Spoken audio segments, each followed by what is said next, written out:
कृपया नए दर्शक चैनल को सब्सक्राइब कर ले। धन्यवाद। दक्षिण भारत में देवगिरी पर्वत के निकट एक अत्यंत विद्वान और धर्मनिष्ठ ब्राह्मण सुधर्मा अपनी पत्नी सुदेहा के साथ निवास करते थे। उनके पास धन धान्य, मान सम्मान और सुख की कोई कमी नहीं थी, परंतु उनके जीवन में एक बड़ा दुख था कि उनकी कोई संतान नहीं थी। संतान प्राप्ति के लिए सुदेहा ने अपने पति से आग्रह किया कि वह उसकी छोटी बहन घुष्मा से विवाह कर ले। पहले तो सुधर्मा ने मना कर दिया, लेकिन पत्नी के बार बार विनती करने पर उन्होंने घुष्मा से विवाह कर लिया। घुष्मा भगवान शिव की परम भक्त थी। वह अत्यंत सरल, दयालु और धर्म कर्म में विश्वास रखने वाली स्त्री थी।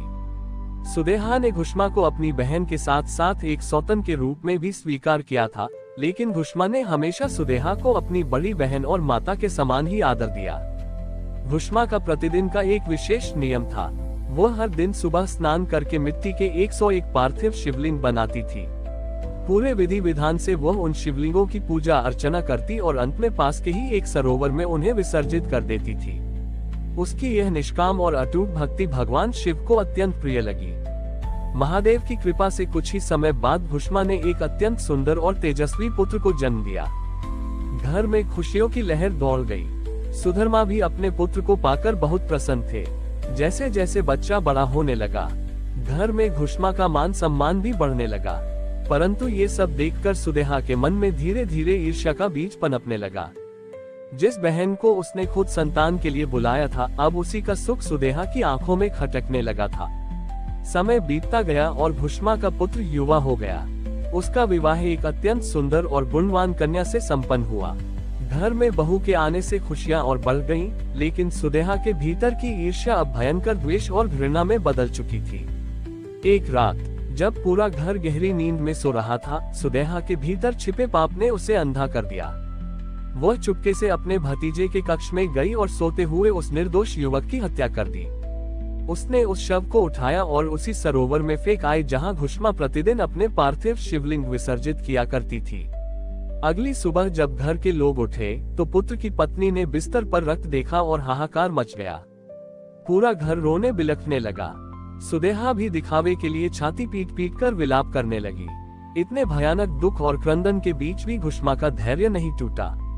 उसे अपने महादेव पर अटूट विश्वास था। आंसुओं और चीख पुकार के बीच भी उसने अपना नित्य नियम नहीं छोड़ा। वह शांत भाव से उठी, स्नान किया और मिट्टी के 101 शिवलिंग बनाकर उनकी पूजा करने लगी। घर के लोग उसे देखकर हैरान थे कि एक माँ अपने इकलौते जवान बेटे की मृत्यु पर इतनी शांत कैसे रह सकती है। पूजा समाप्त करने के बाद घुष्मा शिवलिंगों को एक थाल में रखकर सरोवर की ओर विसर्जन के लिए चल पड़ी। उसके चेहरे पर न कोई शोक था और न ही कोई निराशा, बस शिव के प्रति एक अगाध समर्पण था। जैसे ही उसने सरोवर के जल में शिवलिंगों को विसर्जित किया, जल के भीतर से एक अद्भुत प्रकाश उत्पन्न हुआ। अगले ही पल घुष्मा का पुत्र मुस्कुराता हुआ सरोवर से बाहर निकल आया, मानो वह गहरी नींद से जागा हो। उसने आकर अपनी माता के चरण स्पर्श किए और बताया कि भगवान शिव ने उसे मृत्यु के मुख से वापस निकाल लिया है। उसी क्षण वहां महादेव साक्षात प्रकट हो गए। उनका मुख क्रोध से तमतमा रहा था और उन्होंने अपने त्रिशूल से सुदेहा का वध करने के लिए हाथ उठाया। शिव ने कहा कि इस पापिनी ने जघन्य अपराध किया है और इसे इसका दंड अवश्य मिलेगा।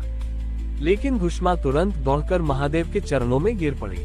उसने हाथ जोड़कर प्रार्थना की कि हे कृपा निधान, मेरी बहन को क्षमा कर दे, क्योंकि उसी के कारण मुझे आपकी इस परम कृपा और साक्षात दर्शन का सौभाग्य प्राप्त हुआ है। घुष्मा की इस असीम करुणा और क्षमाशीलता को देखकर भगवान शिव का क्रोध शांत हो गया और वे अत्यंत प्रसन्न हुए। उन्होंने घुष्मा से कोई वरदान मांगने को कहा। घुष्मा ने बड़ी विनम्रता से कहा कि हे महादेव, यदि आप मेरी भक्ति से सचमुच प्रसन्न हैं, तो लोक कल्याण के लिए आप सदैव इसी स्थान पर निवास करें। भगवान शिव ने तथास्तु कहा और अपने अंश से उसी स्थान पर एक ज्योतिर्लिंग के रूप में स्थापित हो गए। घुष्मा के नाम पर ही महादेव के इस स्वरूप को घृष्णेश्वर या घुष्मेश्वर ज्योतिर्लिंग के नाम से जाना जाने लगा। ये कथा हमें सिखाती है कि चाहे जीवन में कितना भी बड़ा संकट क्यों न आ जाए, जो भक्त अपने ईश्वर पर अटूट विश्वास रखता है और अपना कर्म नहीं छोड़ता, स्वयं विधाता भी उसकी रक्षा के लिए दौड़े चले आते हैं। भगवान शिव के घृष्णेश्वर ज्योतिर्लिंग के रूप में स्थापित होते ही संपूर्ण देवगिरी पर्वत और उसके आसपास का क्षेत्र एक दिव्य ऊर्जा से भर गया। उस अलौकिक प्रकाश और महादेव के साक्षात दर्शन ने वहां उपस्थित हर प्राणी के हृदय को शुद्ध कर दिया। सुदेहा, जो कुछ क्षण पहले तक ईर्ष्या और द्वेष की अग्नि में जल रही थी, अब पश्चाताप की ज्वाला में भस्म हो रही थी। वह रोती हुई अपनी छोटी बहन घुष्मा और अपने पुनर्जीवित भतीजे के चरणों में गिर पड़ी।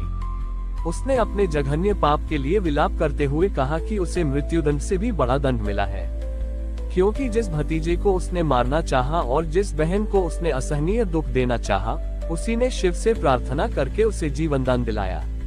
घुष्मा ने बड़े प्रेम से सुदेहा को उठाया और कहा कि जो हुआ वह महादेव की ही कोई गूढ़ लीला थी, ताकि संसार को भक्ति और क्षमा का वास्तविक अर्थ समझाया जा सके। उस दिन के बाद से सुदेहा का हृदय पूरी तरह बदल गया और उसने अपना शेष जीवन घृष्णेश्वर ज्योतिर्लिंग की सेवा और महादेव के ध्यान में समर्पित कर दिया। घुष्मा और सुधर्मा का पुत्र, जिसे साक्षात शिव ने मृत्यु के मुख से वापस खींचा था, शिव की कृपा का साक्षात प्रमाण बन गया। वह और उसकी पत्नी अब प्रतिदिन उसी सरोवर के जल से ज्योतिर्लिंग का अभिषेक करते, जहां कभी घुष्मा मिट्टी के शिवलिंग विसर्जित किया करती थी। उस सरोवर का जल शिव के स्पर्श और वरदान से अमृत तुल्य हो गया और उसे शिवालय तीर्थ के नाम से जाना जाने लगा। धीरे धीरे यह मान्यता पूरे आर्यावर्त में फैल गई कि जो भी व्यक्ति सच्चे मन से इस शिवालय तीर्थ में स्नान करके घृष्णेश्वर महादेव की पूजा करता है, उसके जीवन के सारे बड़े से बड़े कष्ट और रोग दूर हो जाते हैं। निसंतान दंपत्ति दूर दूर से शिव के इस दरबार में आने लगे, इस विश्वास के साथ कि जिस तरह महादेव ने घुष्मा की सूनी गोद हरी की थी और उसके मृत पुत्र को लौटा दिया था, वैसे ही वे उनकी भी पुकार सुनेंगे। हर तरफ केवल ओम नमः शिवाय और महादेव की जय जयकार गूंजने लगी। समय के चक्र के साथ सदियां बीतती गईं, लेकिन देवगिरी की उस पवित्र भूमि का तेज कभी कम नहीं हुआ। पीढ़ियों तक घुष्मा के वंशजों और वहां के स्थानीय निवासियों ने उस ज्योतिर्लिंग की रक्षा और पूर्ण श्रद्धा से सेवा की। कालांतर में कई युग बीते, कई राजा और साम्राज्य आए और गए। कई बार ऐसा भी समय आया जब विधर्मियों ने उस पवित्र स्थान को नष्ट करने का प्रयास किया और मंदिर की दीवारों को तोड़ा, लेकिन घृष्णेश्वर महादेव का वह स्वयंभू लिंग और उसके प्रति लोगों की अगाध आस्था हमेशा अजेय रही।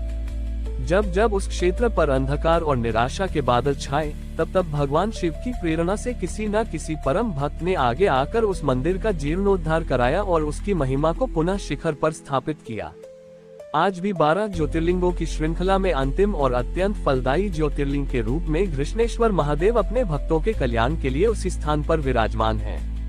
ये पवित्र धाम हर युग में मानव जाति को ये संदेश देता रहेगा कि जहाँ सच्ची भक्ति, निस्वार्थ कर्म और क्षमा का वास होता है, वहाँ स्वयं त्रिलोकीनाथ निवास करते हैं। जो कोई भी भक्त अपने जीवन के सबसे गहरे अंधकार, संकट या निराशा में इस ज्योतिर्लिंग का स्मरण मात्र कर लेता है, महादेव उसके जीवन में घुष्मा के उस अटूट विश्वास की तरह ही एक नया प्रकाश भर देते हैं और उसे हर कष्ट से पार लगा देते हैं। सदियों के बीतने और घृष्णेश्वर ज्योतिर्लिंग की महिमा चारों दिशाओं में फैलने के बाद इस पावन भूमि से जुड़ी एक और अद्भुत घटना घटित हुई। समय का चक्र घूमकर उस काल में पहुंचा जब दक्षिण भारत में एक अत्यंत प्रतापी और न्यायप्रिय राजा का शासन था। राजा अपनी प्रजा की भलाई के लिए दिन रात कार्य करते थे, लेकिन उनके जीवन में एक बड़ा संकट आ गया। राजा को एक असाध्य त्वचा रोग ने घेर लिया, जिसके कारण उनका पूरा शरीर अत्यंत पीड़ा से भर गया। राज्य के बड़े बड़े वैद्यों और हकीमों को बुलाया गया, तरह तरह की दुर्लभ जड़ी बूटियों से उनका उपचार किया गया, लेकिन राजा की स्थिति दिन ब दिन बिगड़ती ही चली गई। असहनीय पीड़ा और निराशा के कारण राजा ने राजकाज से अपना मन हटा लिया और वे एकांतवास में रहने लगे। एक दिन राज्य का भ्रमण करते हुए एक परम प्रतापी सिद्ध संत राजा के महल में पधारे। राजा की दयनीय स्थिति को देखकर संत के हृदय में करुणा जाग उठी। उन्होंने राजा से कहा कि हे राजन, जब संसार की औषधियां और मनुष्यों के प्रयास निष्फल हो जाते हैं, तब केवल और केवल देवों के देव महादेव की शरण ही एकमात्र मार्ग बचती है। तुम तुरंत देवगिरी पर्वत के निकट स्थित घृष्णेश्वर धाम जाओ। वहाँ वही शिवालय तीर्थ स्थित है, जिसमें परम भक्त घुष्मा के पार्थिव शिवलिंगों के विसर्जन से स्वयं महादेव प्रकट हुए थे। उस सरोवर के जल में आज भी शिव की दिव्य ऊर्जा प्रवाहित है। तुम वहां जाकर महादेव की शरण लो, तुम्हारी पीड़ा अवश्य दूर होगी। संत की बात मानकर राजा ने अपनी सेना और मंत्रियों के साथ घृष्णेश्वर धाम की यात्रा प्रारंभ की। जब वे उस पवित्र स्थान पर पहुंचे, तो वहां का शांत और भक्तिमय वातावरण देखकर ही राजा को अपनी आंतरिक व्याकुलता में थोड़ी शांति महसूस हुई।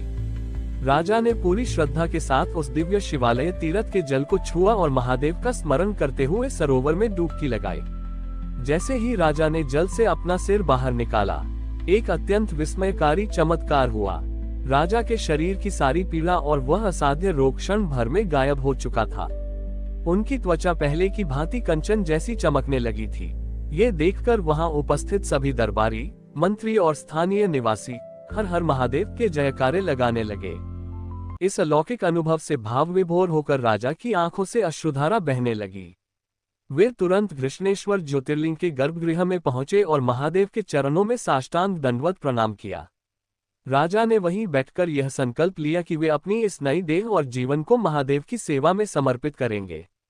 उन्होंने अपने राज्य के सबसे कुशल शिल्पकारों और वास्तुकारों को बुलाया और उस छोटे से मंदिर के स्थान पर एक अत्यंत भव्य, विशाल और कलात्मक मंदिर का निर्माण कार्य प्रारंभ करवाया।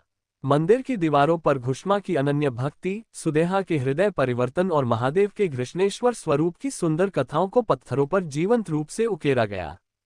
राजा ने मंदिर के चारों ओर विद्वान ब्राह्मणों और संतों के रहने के लिए कुटियों और धर्मशालाओं का निर्माण कराया, ताकि वहां आने वाले किसी भी भूखे और असहाय भक्त को भूखा न सोना पड़े। घृष्णेश्वर महादेव का वह धाम अब न केवल एक ज्योतिर्लिंग था, बल्कि वह लाखों निराश और दुखी हृदयों के लिए आशा का सबसे बड़ा केंद्र बन गया। राजा का ये सुंदर और भव्य मंदिर युगों तक भक्तों को आकर्षित करता रहा। ये घटना इस बात का जीवंत प्रमाण बन गई कि घुष्मा की भक्ति से प्रसन्न होकर महादेव ने जो वरदान उस भूमि को दिया था, वह आज भी उतना ही जागृत और फलदायी है। जो कोई भी प्राणी अपने अहंकार को छोड़कर पूर्ण आत्मसमर्पण के साथ घृष्णेश्वर के दरबार में आता है, महादेव उसकी आत्मा और शरीर दोनों के दुखों को हरकर उसे एक नया जीवन प्रदान करते हैं।